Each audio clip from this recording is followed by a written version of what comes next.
Untuk itu pada para bapak tuan guru waktu dan tempat kami aturkan.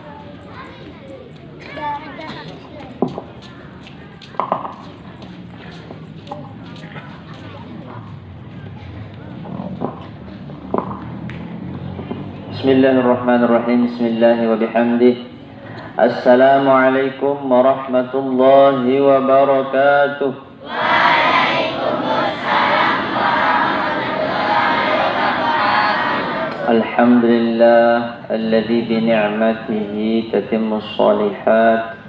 Wassalatu wassalamu ala sayyidina Muhammadin khairil bariyat wa ala alihi wa sahbihi ajma'in.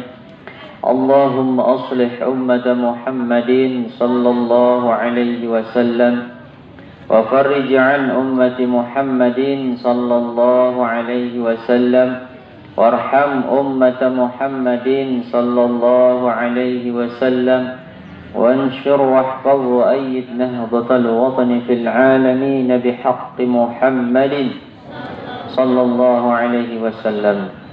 سبحانك لا علم لنا إلا ما علمتنا إنك أنت العليم الحكيم. رب اشرح لي صدري ويسر لي أمري واحلل عقدة من لساني يفقه قولي واجعلني وزيرا من أهلي أما بعد. Al-Mukarramun, para asatiz dan ustadzat yang hormati, adik-adik, santri, santriwati yang berbahagia, alhamdulillah kita bisa melanjutkan kehidupan kita dengan cara yang diharapkan oleh baginda Nabi besar Muhammad sallallahu alaihi wasallam, yaitu jalan yang dimana jalan inilah yang paling mudah untuk menyampaikan kita kepada surga Allah Subhanahu wa ta'ala. Man salaka tariqan yaltamisu fihi ilman sahalallahu lahu tariqan ilal jannah. Barang siapa yang menapaki, yang melalui jalan untuk menuju ilmu pengetahuan, maka Allah akan mempermudah jalannya menuju surga. Maka barang siapa yang menuntut ilmu, berarti dia sedang mempermudah jalannya menuju surga. Baik itu dalam menuntut ilmu dia menjadi pintar atau kurang pintar, dia menjadi juara atau tidak, bukan urusan. Yang terpenting dia sudah mau berjalan di jalannya para penuntut ilmu, maka orang tersebut sudah masuk dalam golongan orang-orang yang akan dipermudah menuju surga. Amin amin ya rabbal alamin.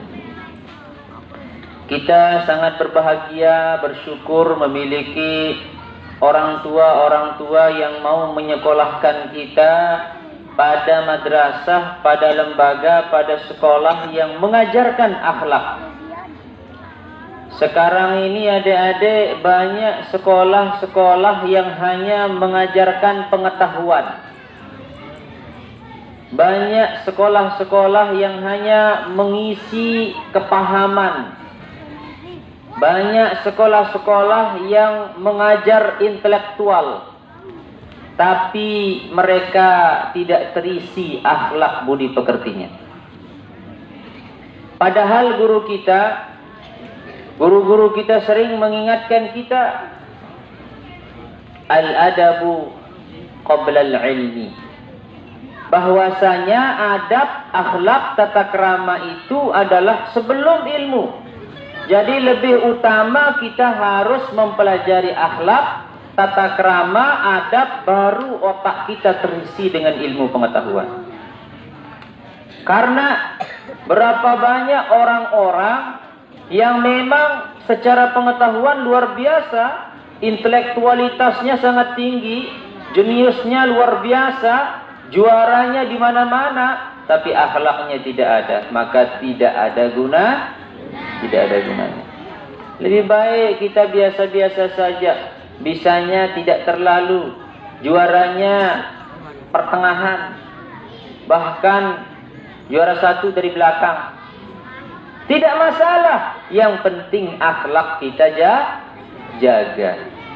Maka bersyukurlah adik-adik, orang tuanya menyerahkan adik-adik pada lembaga madrasah yang mengajarkan tentang bukan hanya ilmu pengetahuan tapi juga akhlakul karimah. Alhamdulillah. Uqaddimu ustazi ala haqqi walidi, kata ahli tasawuf. Saya mengutamakan ustadz saya daripada hak-hak orang tua saya. Bayangkan, saya bukan menyuruh adik-adik, oh berarti bisa. Kalau orang tua kita yang nyuruh bisa, kita bilang bareh dulu ina. Bisa begitu? Tidak bisa. Apa maksud yang uqaddimu ustazi ala haqqi walidi? Saya mengutamakan guru saya daripada orang tua saya. Saking guru itu memiliki derajat yang tinggi. Makanya kalau kita punya guru adik-adik, harus syaratnya kita akan mendapat ilmu yang barokah, harus menghormati ustadz guru kita. Maka dari sini kita bisa mengambil kesimpulan, terhadap orang tua saja kita harus lebih mengutamakan guru, apalagi dari yang lain. Itu maksudnya. Jangan nanti nyampe rumah kata ustadz tadi, orang tua itu nomor 2. Terus mau-maunya sama orang tuanya. Oh, salah paham, itu salah paham. Uqaddimu ustadi ala haqqi walidi, maksudnya lebih utama guru yang memberikan makanan jiwa kita daripada orang tua yang memberikan makanan kepada badan kita. Jadi orang guru-guru adik-adik ini memberi makan juga, cuma makanan rohani. Makanan apa? Jadi yang membuat kita bertambah ilmu, bertambah akhlak, bertambah berfikir, itu adalah guru. Yang membuat badan kita semakin gemuk siapa? Orang tua. Yang memberi makan kita dari sejak lahir siapa? Ibu. Tempat kita meminum air susu siapa? Ibu. Tempat kita minta jajan siapa? Ayah. Itu semua membiayai perkembangan badan kita. Adapun guru adalah mengajarkan kita, memberi makan, asupan makanan untuk rohani kita, untuk hati kita, untuk kita bisa berpikir lebih dewasa.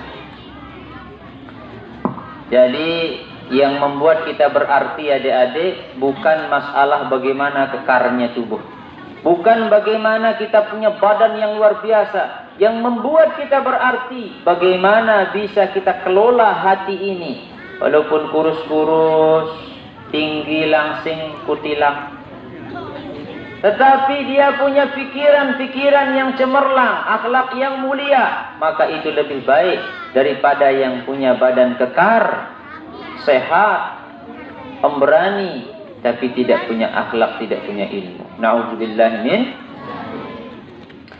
Ya, kita tabarukan. Adik-adik pasti sudah pernah belajar kitab ini, namun kitab para ulama itu baiknya untuk diulang-ulang. Iqra' harfan karrir alfan. Baca 1 kali, ulangi 1000 kali. Sehingga kemarin kita dengarkan sekelas Syekh Abu Abdullah Mustafa Buzayyan At-Tilimsani. Siapa yang ikut hultah kemarin? Ada yang ikut hultah di sini kemarin?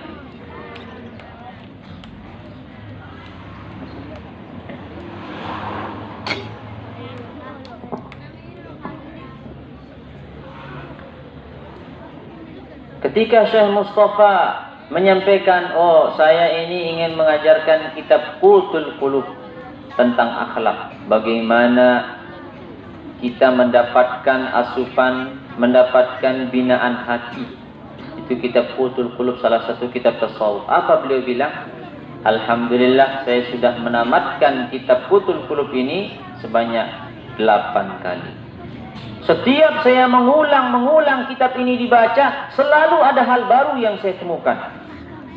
Makanya kita, apalagi masih belajar, Apalagi belum pernah tamat juga kitab Ta'limul Muta'allim. Tidak apa-apa, kita ulang terus agar kita mendapat ilmu dan keberkahan daripada ulama-ulama. Amin ya rabbal alamin. Qala al-muallifu al-imam Burhanuddin Az-Zarnuji rahimahullahu tabaraka wa ta'ala wa nafa'ana wal muslimina bi'ulumihi wa bi'ulumi masyayikhina fid daraini. Amin. Muqaddimatul muallifi, pengantar penulis. Alhamdulillahilladzi faddala bani Adam bil ilmi. Segala puji hanya bagi Allah yang telah mengutamakan anak-anak Adam dengan ilmu. Jadi adik-adik, sebenarnya kita ini dalam ilmu mantiq terkenal al-insan hayawanun natiq. Apa artinya? Manusia itu adalah hewan-hewan yang berakal. Jadi kita ini adalah ada yang keberatan? Siapa yang keberatan dipanggil hewan, angkat tangan. Hah? Itu ada yang banat, yang perempuan 1, 2, 3, 4 ini keberatan. Mungkin badannya terlalu berat makanya keberatan. Jadi ini dalam ilmu mantiq sudah dibahas oleh semua orang bahwa al-insanu hayawanun natiq, bahwa manusia itu adalah hewan yang memiliki akal. Agar terbedakan oleh kita daripada hewan-hewan yang lain. Adik-adik pernah lihat sapi? Sapi itu punya akal atau enggak? Enggak punya. Makanya kalau kita suruh jalan berenggala harus dipecut dia, cekes baru. Ada bunyi pecutnya, cekes. Kalau mau ditarik, kalau mau dia disuruh kemana gitu harus diplebek, apa bahasanya niki? Diikat ini hidungnya, baru ditarik kemana-mana, dia mau aja. Adik-adik mau diikat gitu?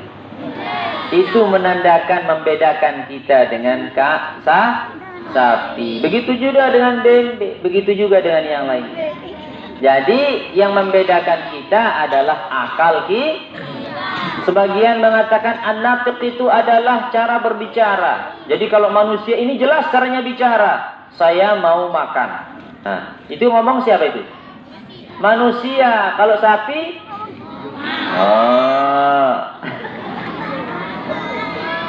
Sama saja dia ngomongnya sapi itu. Mau makan. Mau buang air.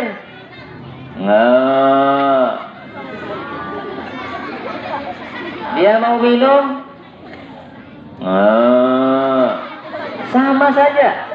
Maka dia tidak nafik, tidak bisa membedakan. Kita kurang-kurang ada yang paham bahasa sapi yang kata tidak ada. Kenapa begitu? Itu adalah kelebihan. Faddala bani Adam bil ilmi. Allah memberikan keutamaan bagi anak Adam dengan ilmu. Wal amala ala jami'il alam. Selain ilmu juga amal, perbuatan. Kita beda. Kita sholat, kita puasa, kita zakat, kita bisa berinfak, memberikan sedekah, kita bisa berbuat baik kepada orang lain. Kalau sapi tidak bisa dia, bebek tidak bisa, apalagi kirdun. Apa kirdun? Kudik. Bagus bahasanya, kudik. Jadi itu yang membedakan kita, amal kita ala jami'il alam, bukan hanya sekedar semua binatang. Manusia dibedakan dari semua alam. Adik-adik lihat, adik-adik pernah lihat padi? Pernah lihat padi itu pergi nyetor sedekah ke masjid? Tidak bisa. Pernah lihat ayam? Pernah lihat ayam pergi nyetor sedekah ke masjid yang baru dibangun? Enggak. Paling-paling kalau dia pergi ke masjid buang kotoran. Itu bedanya, adik-adik. Tapi kalau kita sebagai manusia, kita ada amal yang membedakan kita ala jami'il alam. antara kita dan semua alam ini. Wassalatu wassalamu ala Muhammadin sayyidil Arabi wal Ajam, dan salawat serta salam atas Muhammad junjungan orang Arab dan Ajam. Orang di dunia ini ada dua manusia. Yang pertama Arab, yang kedua Ajam. Apa itu Arab? Ya keturunan Arab. Apa itu Ajam? Yang bukan Arab. Dari mana kita tahu? Secara singkat-singkatnya dari hidung lah. Kalau hidungnya mancung berarti Arab. Begitu? Kalau hidungnya pesek? Oh, bukan begitu. Tapi dominannya rata-rata, kalau orang Arab itu rata-rata hidungnya mancung. Itu yang sepengetahuan kita. Tapi bukan itu ciri-ciri utamanya. Jadi Arab itu ya orang Arab, Ajam itu ya bukan Arab. Nah, jadi isi dunia cuma dua. Manusia yang terdiri dari orang Arab, manusia yang terdiri dari bukan orang Arab. Wa ala alihi wa ashabihi yanabi'ul ulumi wal hikam. Dan salawat serta salam juga atas keluarga dan sahabat Nabi sebagai sumber, sebagai tempat timbulnya ilmu dan hikmah. Jadi sahabat-sahabat Nabi, keluarga-keluarga Nabi itu adalah orang-orang yang di sanalah muncul ilmu tersebut yang datangnya dari baginda Nabi besar Muhammad sallallahu alaihi wasallam.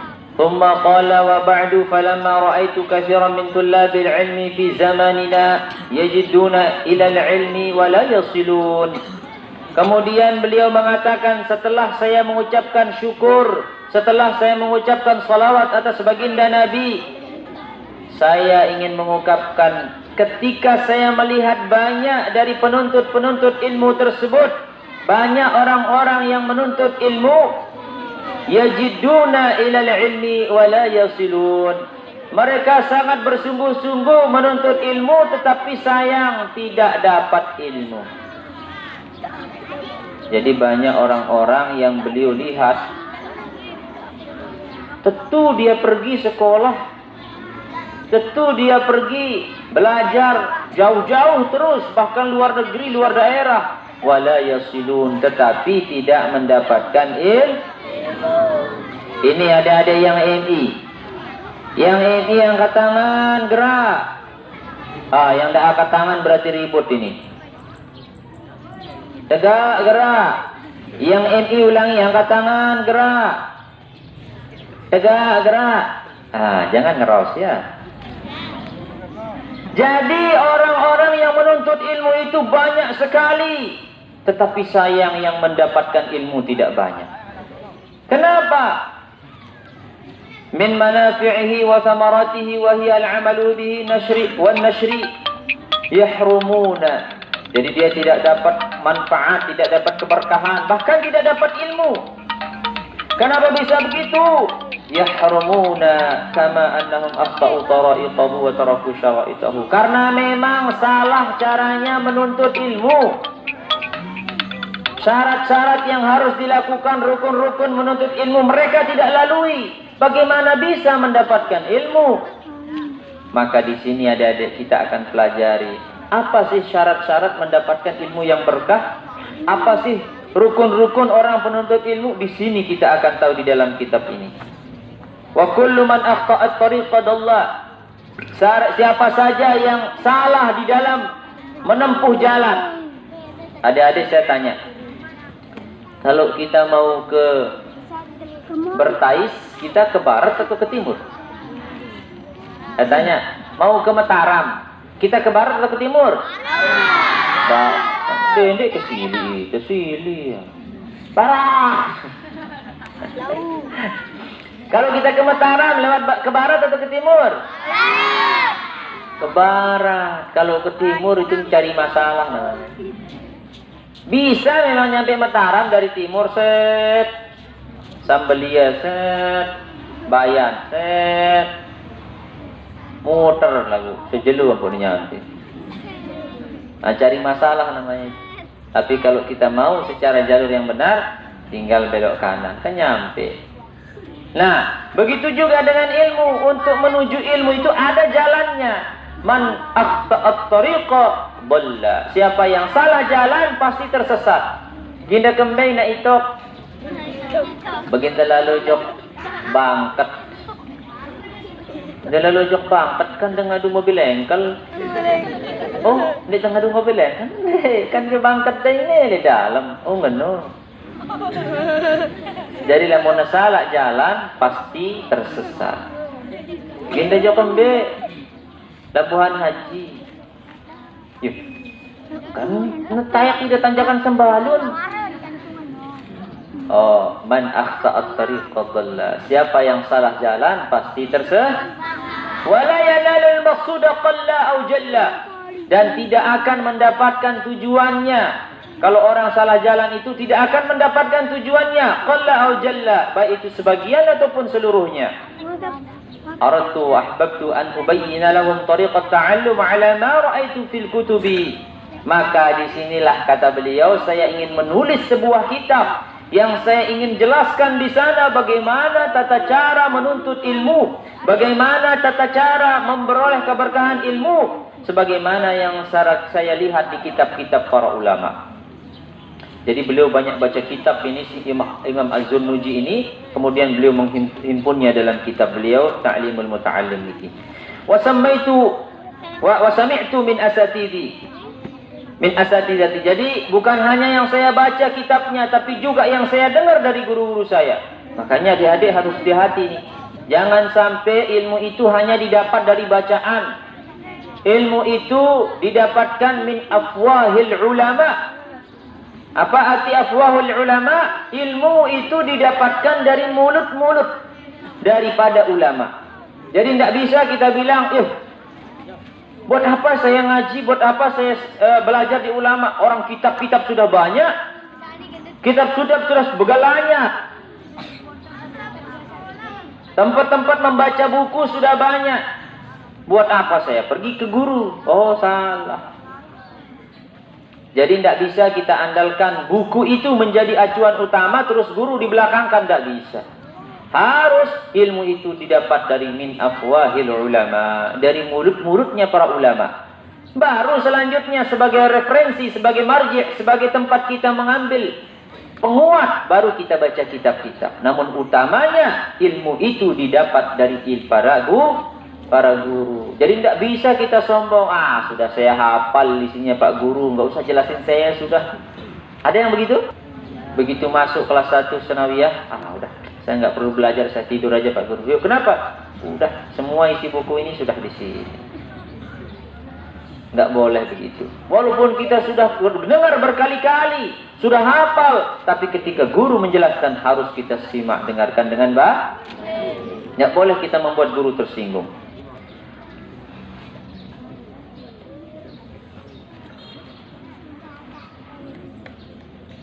Ulil ilmi wal hikami raja'atu a'li.